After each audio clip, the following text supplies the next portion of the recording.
கர்த்தரை இந்த மட்டும் நம்மளோடு கூட இருந்து ஆவியானவர் நம்ம ஒவ்வொருவரையும் ஆட்கொண்டு நடத்தினதுக்காக கர்த்தரை ஸ்தோத்திரிப்போம்.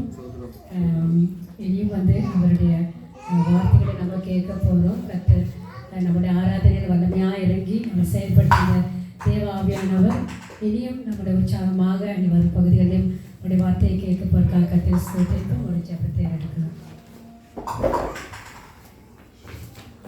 எனது ஆற்றலும் எனது பாடலும் எனது மீட்புமானார். எனது ஆற்றலும் எனது பாடலும் எனது மீட்புமானார். நீதிமான்களின் சபைகளிலே வெற்றி குரல் ஒலிக்கட்டும். நீதிமான்களின் கூடாரத்தில் வெற்றி குரல் ஒலிக்கட்டும். தோல்வி இல்லை எனக்கு, வெற்றி பவனி செல்வேன். தோல்வி இல்லை நமக்கு, வெற்றி பவனி செல்வோம். ஆண்டவர் படைத்த வெற்றியின் நாளிது,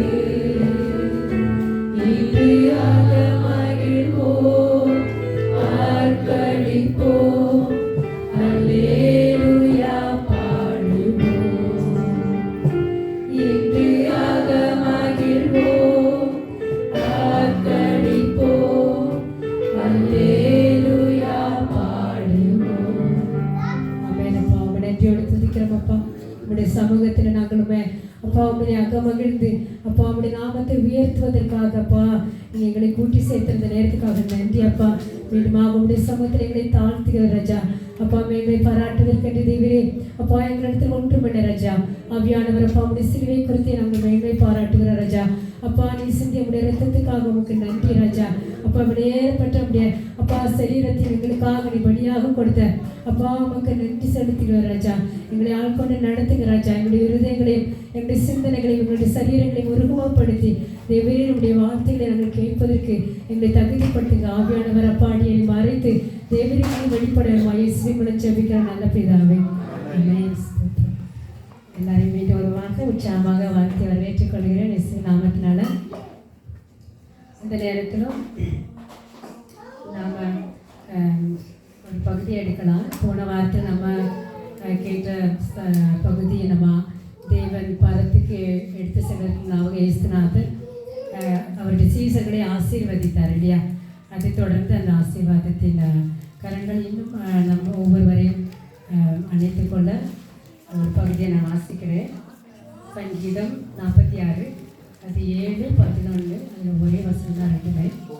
நான் சத்தமாக வாசிக்கும்படி கேட்கிறேன். சேனைகளின் கர்த்தர் நம்மோடு இருக்கிறார், யாக்கோபின் தேவன் நமக்கு உயர்ந்த அடைக்கலமானவர். ஆமென். சேனைகளின் கர்த்தர் நம்மோடு இருக்கிறார். நம்முடைய தேவன் நமக்காகவே இந்த உலகத்தில் வந்த தேவன். அவர் எப்பொழுதும் நம்ம கூடவே இருக்கிறார். யாக்கோபின் தேவன் நமக்கு உயர்ந்த அடைக்கலமாக இருக்கிறார். யாராவது இங்கிலீஷில் வாசிக்கலாமா சத்தமா? Psalm 46 and 7.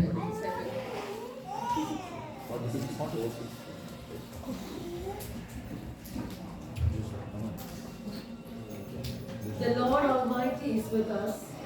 The God of Jacob is our fortress. ஆமென். அந்த தேவனுக்காக நன்றி செலுத்துகிறேன். தேவன் நமக்கு எப்போவுமே அடைக்கலமாக இருக்கிறார். எத்தனையோ சூழ்நிலையில் நம்ம கடந்து போகும்போது அவர் ஆபத்து காலத்தில் நமக்கு எப்போவுமே அனுகூலமான துணையாக இருந்தார். சங்கீதக்காரன் இதில் தனக்கு அடைக்கலமாக இருக்கிற தேவனை முதலாவது சேனைகளின் கர்த்தராக பார்க்கிறார்.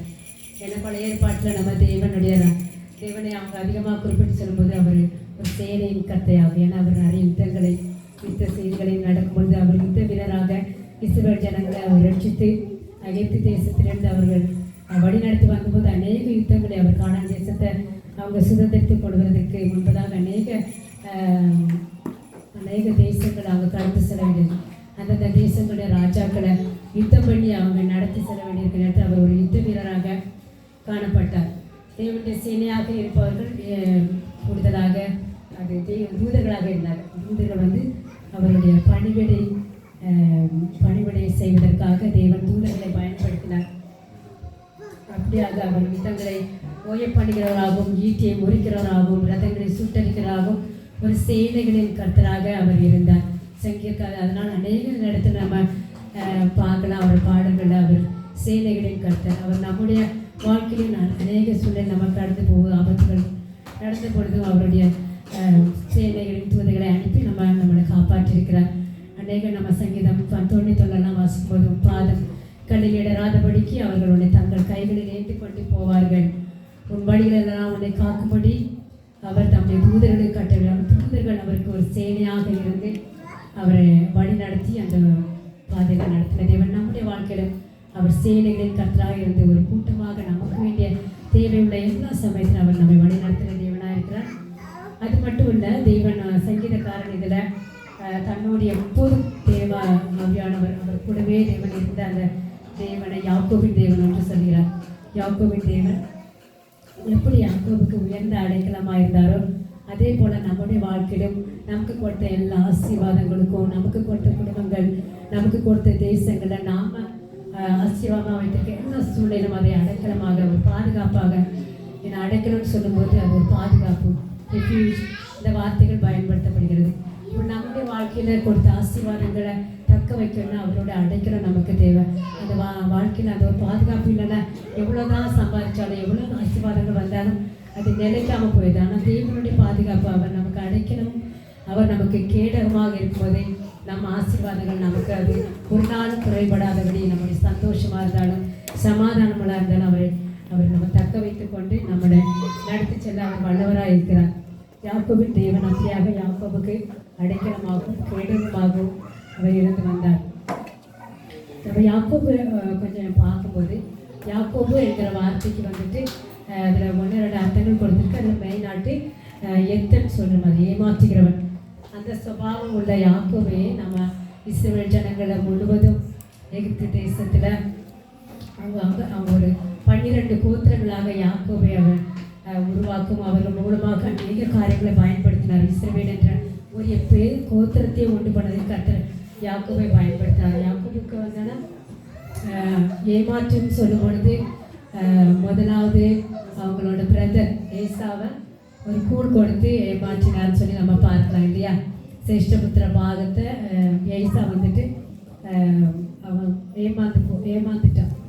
அதனால இன்னொன்று சொல்லப்போனால் அவருடைய ஒரு மூத்த மகனாக இருந்த ஈசாவோட ஆசீர்வாதங்களுக்கு அதையும் அவன் பெற்றுக்கொண்டான் யாக்கோபு. ஆனால் அப்படி இருந்தாலும் கர்த்தர் வந்துட்டு அப்படியே அவர் ஏமாற்றுகிறவனானே சொல்லி விடலை. அவனுடைய ஏமாற்றுகிற அந்த குணங்கள் இருந்தாலும் அவர் வந்துட்டு அவர் மன்னித்து அவருடைய வல்லமையாக எடுத்து பயன்படுத்துகிற ஒரு நல்ல தேவனாக இருக்கிறார். ஏன்னா அவர் இரக்கமுள்ளவர், மனதிற்கும் உடையவரும், நீடிய சார்ந்த மிகுந்த கிருபை உள்ள தேவன்.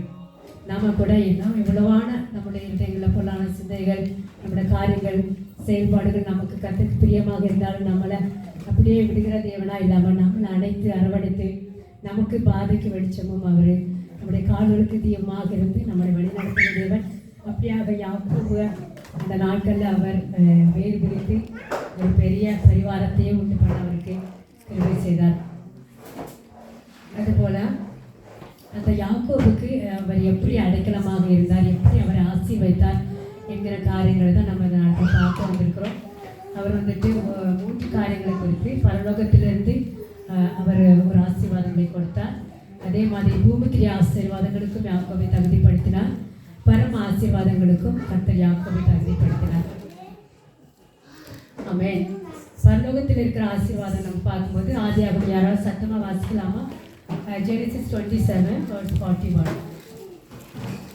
யாக்கோபை தன் தகப்பன் ஆசீர்வதித்தது நிமித்தம் ஏசா யாக்கோபை பகைத்து தகப்பனுக்காக துக்கிக்கும் நாட்கள் சீக்கிரமாய் வரும், அப்பொழுது சகோதரனாகிய யாக்கோபை கொன்று போடுவேன் என்று ஏசா தன் இருதயத்திலே சொல்லிக் கொண்டான்.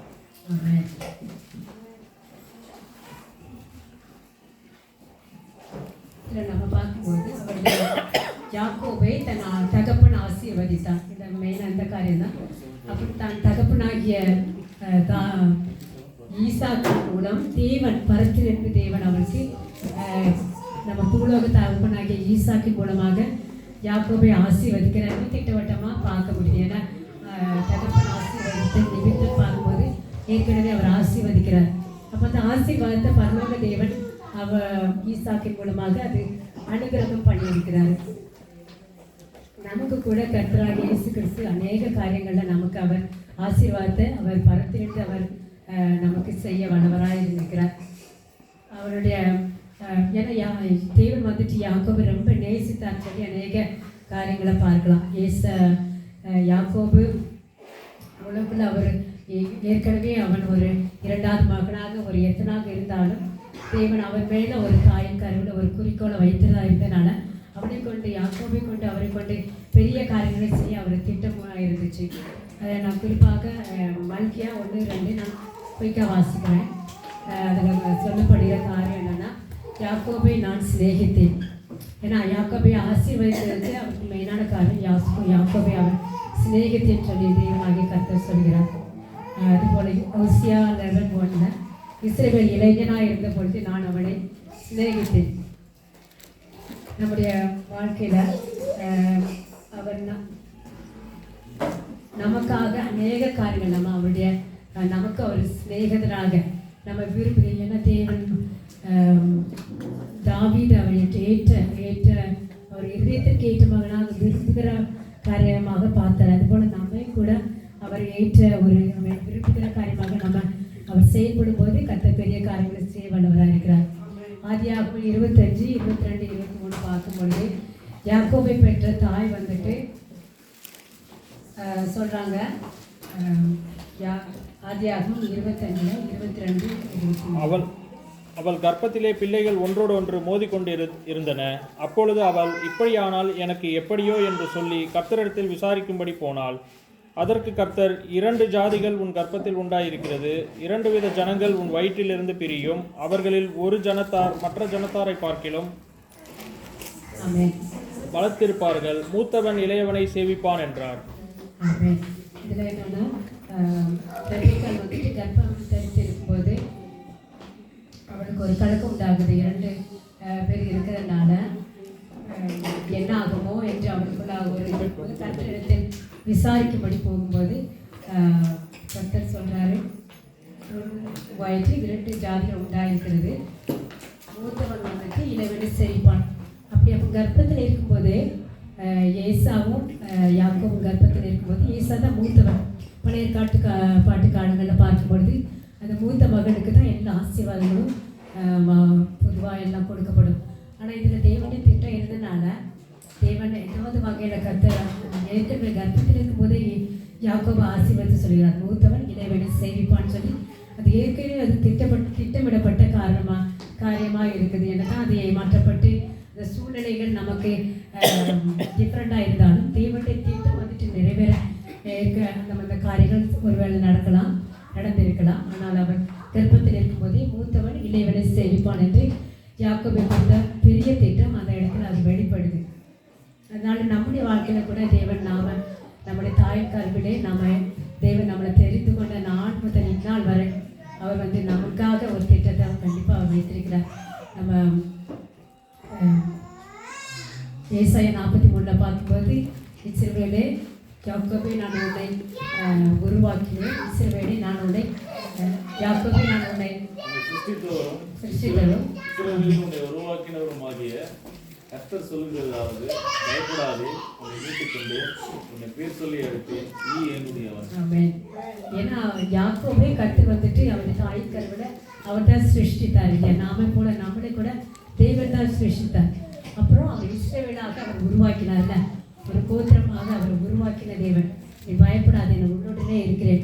நீ தண்ணீரை கடக்கும்போது நான் உன்னோட இருப்பேன், ஆறு கடக்கும்போது அவர் உண்மையில் புரளுவதில்லை, அக்கினியில் போனாலும் நீ வேகாது இருப்பாய். நம்முடைய வாழ்க்கையில் பயணத்தில் இப்படிப்பட்ட எந்த சூழ்நிலைகள் வந்தாலும், தண்ணீரை போன்ற சூழ்நிலைகள் வந்தாலும் நாம் தேவன் நம்ம கூடவே இருக்கிற தேவன்.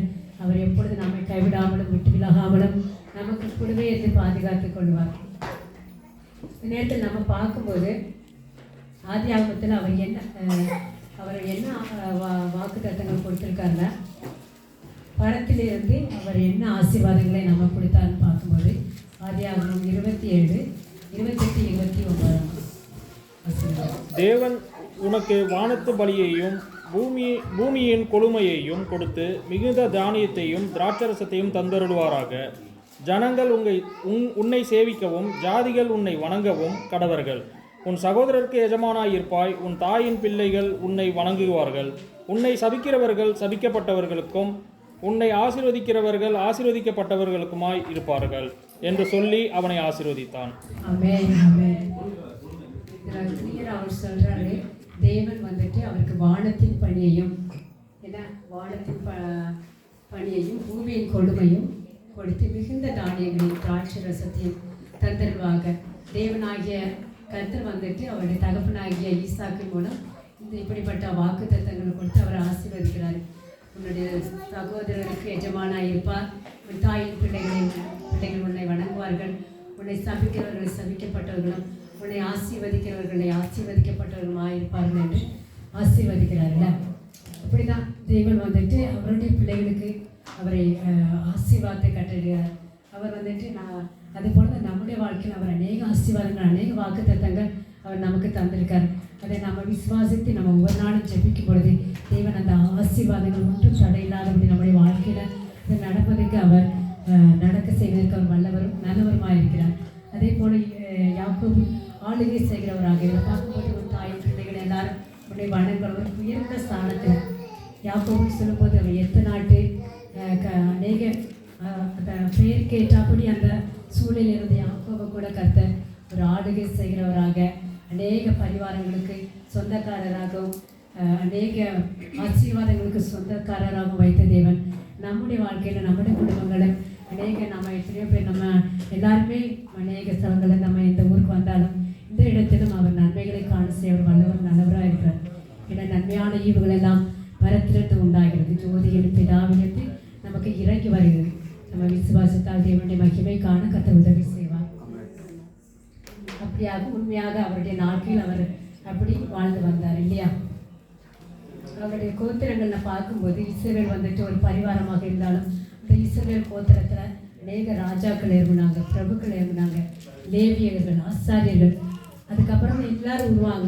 ஏன்னா ஆபிரகாமை அவர் தெரிந்து கொண்டு ஆபிரகாம் மூலமாக ஈசாக்கை அவர் தெரிந்து கொண்டார். அதன் மூலமாக யாக்கோபை தெரிந்து கொண்ட பிறகுதான் ஒரு 12 கோத்திரங்கள் மூலம் அந்த தேசத்தை நிரப்ப பண்ணினார் அவர்களாக. அதனால் நம்முடைய வாழ்க்கையிலும் நெருக்கப்பட்ட சூழ்நிலை, ஒடுக்கப்பட்ட சூழ்நிலை, சிறுமைப்பட்ட சூழலில் இருக்கும் பொழுது கர்த்தர் நமக்கு அவர் அடைக்கலமாகவும் அவர் தஞ்சமாக இருக்கிறார் என்பதை நம்ம விசுவாசிக்கணும். அவர் வாக்கு தத்தம் உரைத்தவர், ஒரு நாளும் அவர் கைவிடாதவர், அவர் வாக்கு மாறாதவருடைய அவர் வாக்கு ஆமென்றும் ஆமேன் என்று இருக்கிறது. அதனால் ஒவ்வொரு வார்த்தைகள் நம்ம கேட்குற வார்த்தைகள், வாசிக்கிற வார்த்தைகள், ஜெபிக்கிற அந்த கர்த்தருடைய வார்த்தைகள் ஜீவன் உள்ளது. இருபுறம் கருக்குள்ள என்ன பட்டத்தையும் ஊடுருவி செல்ல அது வல்லமிழகாக இருக்கிறது. அந்த வார்த்தைகளை நாம் தியானிக்கும் பொழுது நம்ம உண்மையாக அது நம்முடைய காரியங்கள் அது செயல்படும் அப்படின்னு சொல்லி நாம் தியானிக்கும் பொழுது கர்த்தர் ஆபிரகாம், ஈசாக்கு, யாக்கோபின் தேவன் நமக்கு தேவனாக இருந்து காரியங்களை அவர் செயல்படுத்த வல்லவராக இருக்கிறார். அதுபோல அவர் ஆதியாகமம் 28:15 பார்க்கலாம். நான் உன்னோட இருந்து நீ போகிற இடத்திலெல்லாம் உன்னை காத்து இந்த தேசத்துக்கு உன்னை திரும்பி வர பண்ணுவேன். நான் உனக்கு சொன்னதை செய்யும் அளவும் உன்னை கைவிடுவதில்லை என்றார். யாக்கோபு நம்ம பார்க்கும்போது இந்த தனிப்பட்ட அவனோட ஸ்டோரி நமக்கு தெரியும். அந்த சம்பவங்கள் பார்க்கும் பொழுது ஏசாவினால அவன் ஏமாற்றப்பட்டதுனால அவன் கொலை செய்கிறதுக்கு யாக்கோபு வகை தேடி கொண்டிருக்கும் போது அவன் தாய் மூலம் வேறு இடத்துக்கு தப்பி போக சொல்லி விட்டாச்சு. அவன் தனிமையில் வர என்ன பண்ணுறதுன்னு தெரியாதபடி அவன் ஆந்திரத்தில் அலைந்து கொண்டு இருக்கும்போது அந்த சமயத்தில் தான் என்ன செய்கிறது என்று தெரியாதபடி இருக்கிற சூழ்நிலையில் தேவ ஆவியானவர் தூதர்கள் மூலமாக சந்திக்கிறார். நான் உன்னோட இருந்து நீ போகிற இடமெல்லாம் உன்னை காத்து இந்த தேசத்திற்கு உன்னை திரும்பி வரப்போகிறேன். நான் உனக்கு சொன்னதை செய்யும் அளவு உன்னை கைவிடுவதில்லை. அவ்வளோ வாக்குத்தத்தை எவ்வளோ ஸ்ட்ராங்காக இருக்குல்ல. அவர் சொன்ன சொல்லை அவை காப்பாற்ற நாட்களை பாடினவர் சொன்ன சொல்லி அவர் நமக்கு காப்பாற்றுகிறது. அவர் உண்மையுள்ளது. நாம் மனுஷர்கள் எத்தனையோ ப்ராமிஸ் பண்ணியிருக்கோம். எத்தனையோ பேருக்கு நான் செய்வோம்பா, உங்களோட மறந்துருக்கலாம், செய்ய முடியாத சூழ்நிலைகள்லாம் வரும்பொழுது நம்ம மாம்சத்தில் அநேக காரியங்களில் நாம் ஏமாற்றப்பட்டிருக்கோம், ஏமாற்றிருக்கோம்ல. ஆனால் தேவன் அப்படிப்பட்டவர், அவர் நீதி உள்ள தேவன். அவர் ஒரு நாள் சொன்னதை அவர் மறந்த தேவனே கிடையாது. அவர் சொன்னதை செய்கிற தேவனாக இருக்கிறபடினால வனாந்தரத்தில் வழிகளே இல்லாத சூழ்நிலையில் இருந்த யாக்கோபுக்கு அவர் சொல்லுகிற வார்த்தை, நீ உன்னோடு கூட நான் இருக்கிறேன், நீ போகிற இடமெல்லாம் நான் உன்னோடு வரேன். அப்படி எவ்வளோ தைரியமான வார்த்தை. இந்த உலகத்தில் எவ்வளோ பேர் நம்மளோட க்ளோஸ் ஃப்ரெண்ட்ஸாக இருந்தாலும் சரி, நம்மளோட தாய் தகப்பனாக இருந்தாலும் யாருக்குமே இந்த வார்த்தை சொல்ல முடியாது. இல்லை, எல்லாரும் ஒரு காலங்களில் நம்மளை விட்டு போயிடுவாங்க. இல்லை, ஆவிக்கிற சரீரத்தில் பிரகமாக நம்ம விட்டு போகிறவங்க. ஆனால் நமக்குன்னு இருக்கிற தேவன் வந்துட்டு நம்ம கூட எப்பவுமே இருந்து நமக்கு அவர் அடைக்கலமும் கேடகமாக இருந்து அவர் நம்ம வழிநடத்த வல்லவராக இருக்கிறார். சத்துருவினால அவருக்கு கொடுக்கப்பட்ட ஆசீர்வாதங்கள் ஒரு நாள்மே பறித்து போகாதபடி அவர் பாதுகாத்துக் கொள்கிறார். யாக்கோபின் தேவன் நம்முடைய தேவனாக இருக்கிறார். பரலோகத்தில் இருக்கிற அவர் உன்னதத்தின் தேவன். யாக்கோபுக்கு போகும் இடமெல்லாம் இருந்து கூட இருந்து பாதுகாத்துக் கொள்கிற தேவன் நம்மோடு இருந்தும் அவர் பாதுகாத்த வல்லவராக இருக்கிறபடினால நம்முடைய வாழ்க்கையில் நம்முடைய ஆசீர்வாதங்களையும் நமக்கு கொடுத்த எல்லா பரலோக திட்டங்களும் ஒன்றுமே அது செயலிலிருந்து விடாதபடி, அது மாதிரி நமக்கு எத்தனையோ ப்ராமிஸ் கொடுத்துருக்காருல்ல, இந்த ப்ராமிஸ்லாம் வீணாக போகாதபடி எத்தனையோ சூழ்நிலைகள் நமக்கு நடக்கலைன்னு நினைக்கும். ஆனாலும் அவருடைய வாக்கு தத்தங்கள் ஆமீன் மட்டும் இருக்கனால அவருடைய வார்த்தைகள் அவர் சங்கீதக்காரர் சொன்ன போல யாக்கோபின் தேவன் எனக்கு உயர்ந்த அடைக்கலம், நமக்கு அடைக்கலமாக இருக்கிற அந்த வார்த்தைகளை பாதுகாத்துக் கொள்கிறார். அதனால் அந்த வாக்கு தத்தங்களை அது விருதாவாக போகாதபடி, அந்த வார்த்தைகள் வீணாக போகாதபடி நம்முடைய வாழ்க்கையில் அதை பாதுகாத்துக் கொள்ள அவர் வல்லவரும் நல்லவருமாக இருக்கிறார். அதுபோல் யாக்கோபின் தேவன் யாக்கோபுக்கு எப்படி அந்த வார்த்தைகளை அவர் கீப்பப் பண்ணது போல நம்முடைய வார்த்தைகளை அந்த வாக்கு தத்தங்களை அவர் பாதுகாத்து அதை செயல்படுத்த வல்லவராக இருக்கிறார். அடுத்து நம்ம வந்துட்டு யாக்கோபுக்கு எப்படியாக அவர் பூமிக்கு ஆசீர்வாதங்களை கொடுத்து அதற்கு அவர் எப்படியாக அடைக்கலமாக இருந்தார் என்பதை பார்க்கலாம். இதுவரை நம்ம பரத்திலிருந்து தேவன் அவனுக்கு வந்துட்டு அவருடைய தகப்பன் மூலம் அந்த ஆசீர்வாதங்களை கொடுத்தார். அடுத்ததாக பூமிக்கு ஆசீர்வாதங்களுக்கு நான் உனக்காக அடைக்கலமாக இருக்கிறேன் என்று சொல்கிறார். இது நம்ம ஆதிகாமத்தில் 34 அதிகாரம் 42 பார்க்கலாமா? என் பிதாவின் தேவனாகிய ஆபிரகாமின் தேவனும் ஈசாக்கின் பயபக்திக்கு உரியவரும் என்னோடு இராமற் போனால் நீர் இப்பொழுது என்னை வெறுமையாய் அனுப்பிவிட்டிருப்பீர். தேவன் என் சிறுமையையும் என் கை பிரயாசத்தையும் பார்த்து நேற்று ராத்திரி உம்மை கடிந்து கொண்டார் என்று சொன்னார். எல்லாரும் உற்சாகமா இருக்கீங்க தானே? இந்த டிப்புக்கு வருதா ஒரு பாடலை பாடலாமா? தேவன் நமது அடைக்கலமும் பலனுமானார், ஆபத்து காலத்தில் கூட இருக்கும் துணையுமானார். தேவன் நமது அடைக்கலமும் பலனுமானார், ஆபத்து காலத்தில் கூட இருக்கும் துணையுமானார். யுத்தங்களை தடுத்து ஓய பண்ணுகிறார், யுத்தங்களை தடுத்து ஓய பண்ணுகிறார். ஈட்டியை முறிக்கிறார், பிள்ளை ஒழிக்கிறார். ஈட்டியை முறிக்கிறார், பிள்ளை ஒழிக்கிறார். தேவன் நமது அடைக்கலமும் பலனுமானார், ஆபத்து காலத்தில் துணை இருக்கும் துணையுமானார். அவர் நமக்கு துணையாகவே இருக்கிற தேவன். அடுத்து பூமிக்கு ஆசீர்வாதங்களுக்கு எப்படி கர்த்தர் அவனுக்கு பாதுகாப்பாக அடைக்கலமாக இருந்தார் என்று பார்க்கலாம். நம்ம இப்போ வாசித்தது போல என் பிதாவின் தேவனாகிய ஆபிரகாமின் தேவனும் ஈசாக்கின் பயபக்திக்குரியவரும் என்னோடு இராமற் போனால் நீர் இப்பொழுது என்னை வெறுமையாய் அனுப்பிவிட்டிருப்பேன். தேவன் என் சிறுமையும் என் பிரயாசத்தையும் பார்த்து நேற்று ராத்திரி உம்மை கடிந்து கொண்டார் என்று சொன்னார். யார் சொன்னான்னு பார்த்தா யாக்கோபு அவருடைய மாமனாராக இருக்கிற லாபானை பார்த்து சொல்கிறாரு. நமக்கு இதில் என்ன பார்த்தோன்னா, யாக்கோபு அவனுக்கு வனாந்தரத்தில் வழியே அங்கே வரும்போது கடைசியாக அங்கே சேர்ந்த இடம் வந்துட்டு அவருடைய மாமனார் இருக்கிற ஊருக்கு வர்றாரு. அவருடைய அம்மாவோட தம்பி லாபான் அந்த இடத்துல இருக்கும்போது லாபான் அநேக காரியங்களில் அவன் உண்மை உத்தமாக எல்லாம் 20 வருடம் அது சொல்லுது. நான் மாமன் இடத்துல 20 வருடமாக நான் கஷ்டப்பட்டு நான் உழைச்சி உண்மை உத்தமாக நான் வேலை செய்தேன். ஆனால் லாபான் அநேக காரியங்களில் யாக்கோபை ஏமாற்றுவராக இருந்தார்.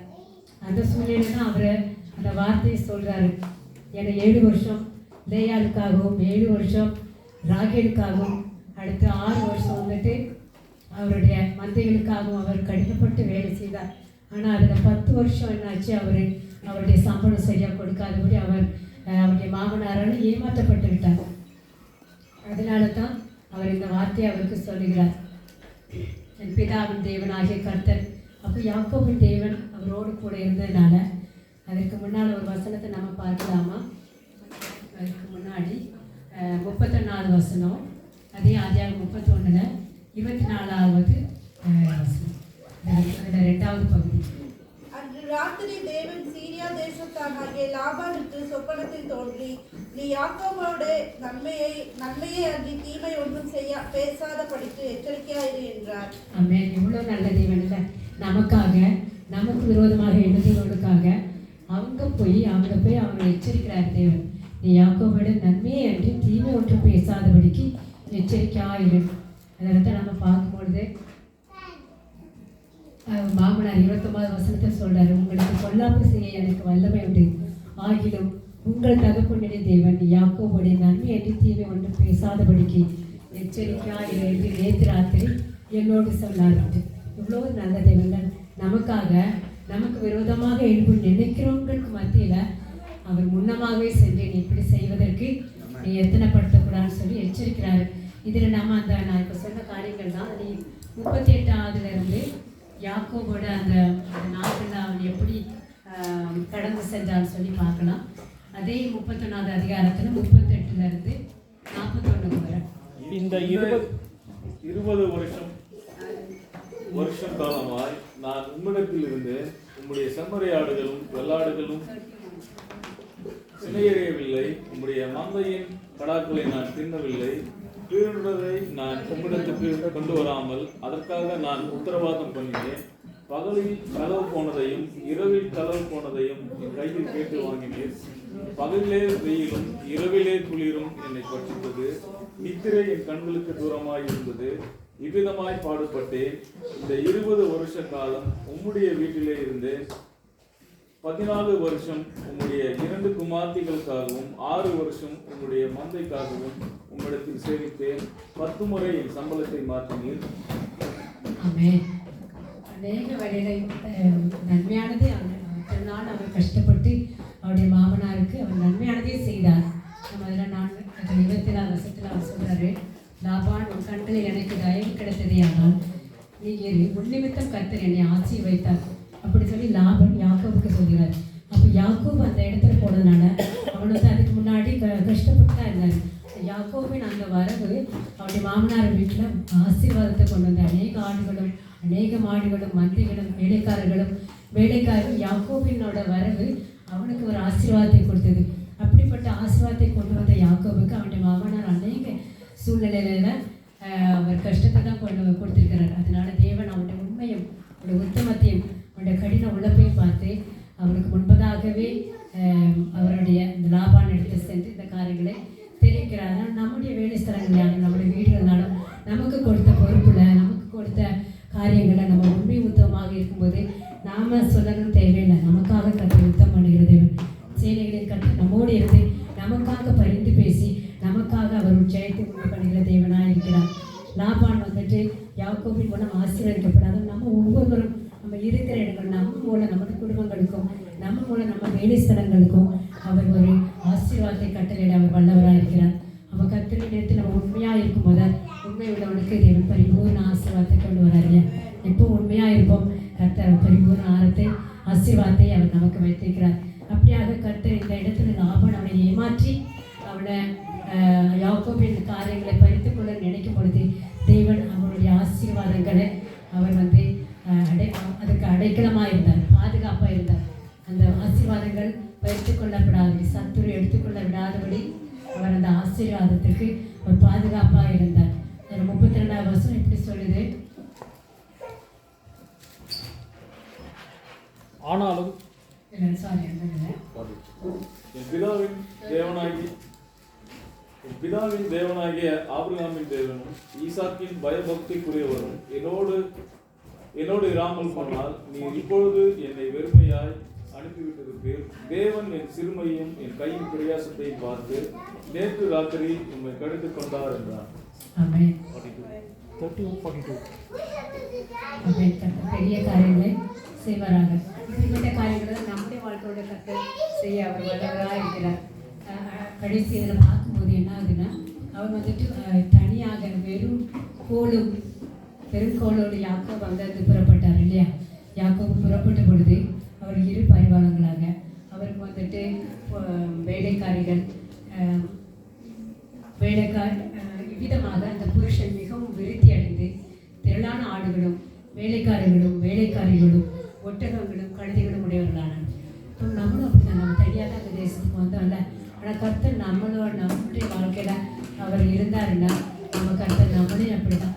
அவர் ஆவிக்குரிய பூமிக்குரிய ஆசீர்வாதங்களுக்கு சொந்தமாக பழைய பாடுக்காரங்களில் அவங்க வந்துட்டு வசதி உள்ளவங்க ஆசீர்வதிக்கப்பட்டவங்கன்னு சொன்னால் அவங்களுக்கு வேலைக்காரிகளும் ஒட்டகங்கள் இப்படிப்பட்ட காரியங்களை கற்றுக் கொடுத்து அவர்களை அநேக ஜாதிகளுக்கு முன்பாக அவர் உயர்த்தின தேவனாக இருக்கிறார். நம்முடைய வாழ்க்கையில் கர்த்தர் நம்முடைய சூழ்நிலைகள் சிறுமைப்பட்டது போல, மற்றவர்கள் முன்பாக ஏமாற்றப்படுகிறது போல நாம் இருக்குமானால் கர்த்தர தேவன் நமக்காக வருகை செய்து சிறுமைப்பட்டவருக்கு அவர் சிந்தை உள்ளவராக இருக்கிறார். அவர் யாக்கோபு கொடுத்த ஆசீர்வாதங்கள், இந்த பூமிக்கிற ஆசீர்வாதங்களுக்கு அவர் அடைக்கலமாக இருந்து அவர் முடிவறிந்து அவரை காத்துக்கொள்ள அவர் வல்லவர் நல்லவராக இருந்தார். இந்த தேவனுக்காக ஸ்தோத்திரம். அடுத்து வந்துட்டு நாம் மூணாவது ஒரு காரியமாக பரம ஆசீர்வாதங்களுக்கு, பரத்திலிருந்து உண்டாகிற பரம ஆசீர்வாதங்களுக்கு யாக்கோபை கர்த்தர் எப்படி அவர் அடைக்கலமாகவும் அந்த ஆசீர்வாதத்தை எப்படி பரப்பண்ணினார் என்று நாம் பார்க்கலாம். இது எவர்லாஸ்டிங் பிளஸிங், இந்த நித்திய ராஜ்யத்துக்குரிய அந்த பிளஸிங்க அவர் கொடுக்கிறார். ராஜா 32:1-2. யாக்கோபு பிரயாணம் பண்ணுகையில் தேவதூதர்கள் அவனை சந்தித்தார்கள். யாக்கோபு அவர்களை கண்டபோது இது தேவனுடைய சேனை என்று சொல்லி அந்த ஸ்தலத்திற்கு மக்னாயிம் என்று பெயரிட்டான். யாக்கோபு பிரயாணம் பண்ணி போகும்போது தேவதூதர்கள் அவர்களை சந்தித்தார்கள். யாக்கோபு அவர்களை கண்டபோது இது தேவனுடைய சேனை என்று சொல்லி அந்த ஸ்தலத்துக்கு மக்னாயிம் என்று பெயரிட்டார். நம்ம பார்க்கும்போது இந்த சேனைகளின் கர்த்தர் அப்படின்னு சொல்லும்போது சேனைகளாட்டு இந்த தூதர்களை கொண்டு பயன்படுத்துகிறார். நம்ம தூதர்கள் சொல்லும்போது நம்ம எபிரேயரில் வாசிக்கும்போது 1வது அதிகாரத்தில் சேனைகளில் வந்துட்டு அது தூதர்களை தான் அவர் பணிவிடை ஆகுகிறாங்க. நமக்கு கூட அநேக காரியங்களை செயல்படுத்தும் போது தூதர்களை கொண்டு தான் நம்ம பயன்படுத்துகிறார்.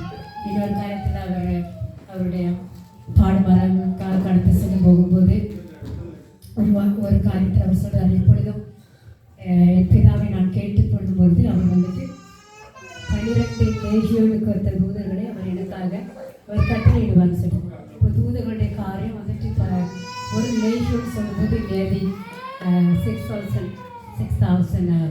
தூதர்களாக. அப்போ தெய்வ ஆவியான சொல்ல 12,000 லேகியோனுக்கு கூடுதலாட்டு அவர் வந்துட்டு அவர் கேட்டால் கொடுப்பார். அப்போ நமக்கு கூட நம்முடைய காரியங்களை அவர் வந்துட்டு அப்படிப்பட்ட தூதர்களை கொடுத்து நமக்கு பாதுகாக்க எப்படி நம்ம கூடவே இருந்து தைரியமாக போகிறதுக்கு, அந்த விசுவாசத்தில் நம்ம முன்னேறி செல்வதற்கு, நம்ம கூடவே இருந்து அந்த ஆவியான நடத்தி செல்வதற்கு அவர் நமக்காக ஒரு தூதர்களை வைத்திருக்கிறார். நம்ம எப்பவும் அதை நம்பணும். நம்ம யாருமே இல்லை, எப்போ நம்ம தனிமையில் இருந்தாலும் தெய்வ தூதர்கள் நமக்காக கூடவே இருக்கிறார். எந்த சூழ்நிலை இருந்தாலும் நமக்கு விரோதமாக இருக்கிற ஆயுதங்கள் வாய்க்காதே போக பண்ண கர்த்தர் கிரியை செய்கிறார். சரி, இன்னொரு வசனம் நான் வாசிக்கிறேன். அதற்கு மேலாக கர்த்தர் என்ற தகப்பனாகிய யாக்கோபு ஆபிரகாமின் தேவனும் ஈசாக்கின் தேவனாகிய கர்த்தர், நீ படுத்திருக்கிற பூமியை உனக்கும் உன் சந்ததிக்கும் தருவேன். உன் சந்ததி பூமியின் கூடை போலிருக்கும். நீ மேற்கையும் கிழக்கையும் வடக்கையும் தெற்கையும் பரப்புவாய். உனக்குள்ளும் உன் சந்ததிக்குள்ளும் பூமியின் வம்சங்கள் எல்லாம் ஆசீர்வதிக்கப்படும். ஆமென். இதே ஆசீர்வாதம் நம்ம எங்கே ஆபிரகாமுக்கு சொல்றதை பார்க்கலாம். உன் சந்ததிக்குள்ளாக பூமியின் வம்சங்கள் எல்லாம் ஆசீர்வதிக்கப்பட்டிருக்கும். நம்ம கூட ஆபிரகாமும் ஈசாக்கு யாக்கோபின் தேவனாயிருக்கிறதையும் நம்முடைய தேவன் இதே ஆசீர்வாதங்களை நமக்கு கூட தேவன் வைத்திருக்கிறார்.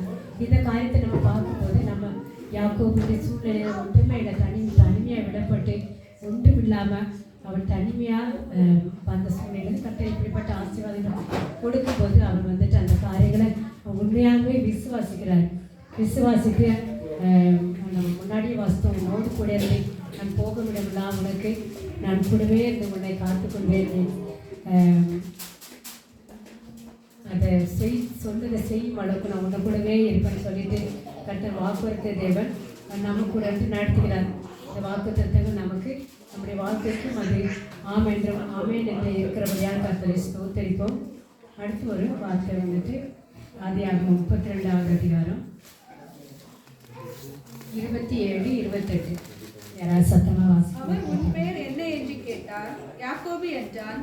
அப்பொழுது அவர், உன் பேர் இனி யாக்கோபு எனப்படாமல் இஸ்ரவேல் எனப்படும், தேவனோடும் மனிதரோடும் போராடி மேற்கொண்டாயே என்றார்.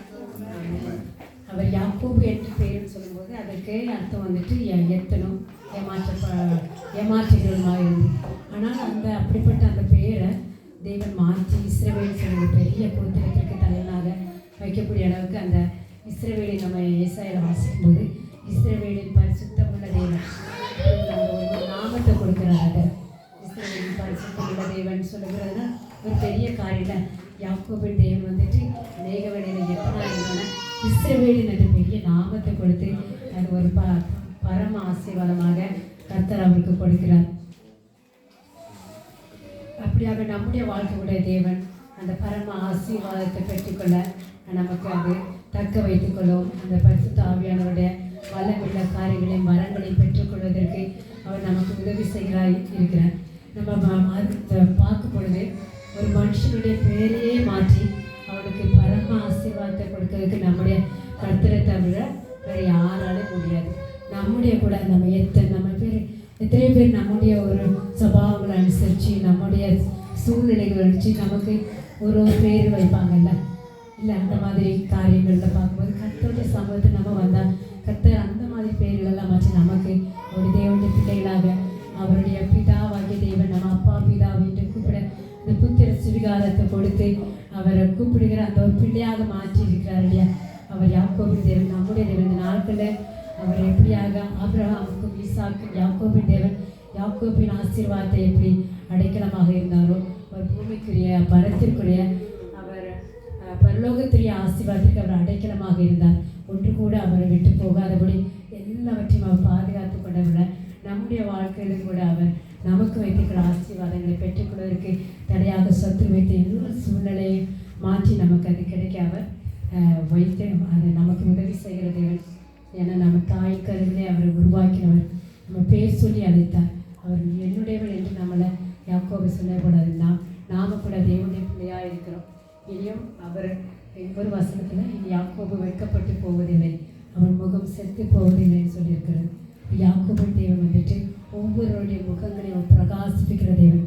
நம்முடைய வாழ்க்கையில் சில காரியங்களை நம்ம எழுப்பி பிரகாசிக்க முடியாதபடி நம்முடைய சூழ்நிலைகள், நம்முடைய கடன் பிரச்சனைகள், பாரங்கள், அநேக சூழ்நிலைகள் இருக்கிற வேலை இல்லாதபடி வாழ்க்கையில் அநேக பாரங்கள் இருக்கும்போது மற்றவருடைய பார்க்க நம்ம முகங்கள் பிரகாசிக்க முடியாதபடி செத்தது போல இருக்கலாம். ஆனால் தேவன் வந்துட்டு உயிர்ப்பிக்கிற தேவனாக இருக்கிறார். நம்ம வாழ்க்கையை முகத்தை அவர் பிரகாசிப்பிக்கிற தேவன் அவர் ஒருவரே.